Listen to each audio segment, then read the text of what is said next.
Let's summarize the module.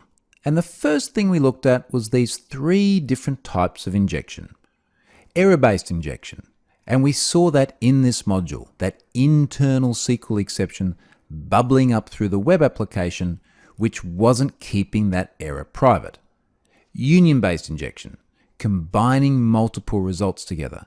We're going to see that in the next module. And blind injection, that advanced injection attack, where we'll look at Boolean-based blind injection and time-based blind injection later on in the course. The main thing is, though, three different approaches of varying degrees of complexity that may be required depending on the nature of the app. Now, we also saw how simple SQL injection can be, because it can just be one character. That quote is the canonical single character injection test.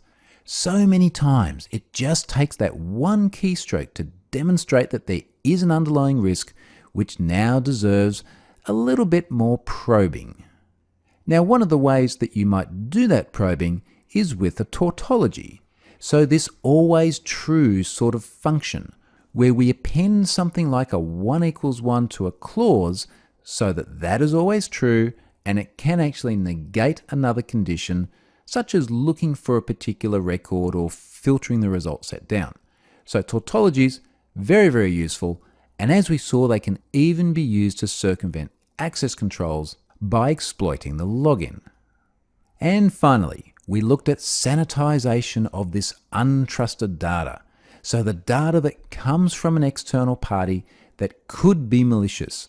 Certainly as an ethical hacker, you're going to try and make it malicious to see if you can break through the defenses of the app. And you really want to understand how good that app is at actually recognizing that malicious data. So is it doing what our app just before was doing and just letting anything in? So being very, very permissive? Or is it saying that only certain strings are allowed? And if your payload as an attacker gets through sanitization, then you know the application might have some serious problems that deserve a bit more probing. So that's the fundamental mechanics of SQL injection.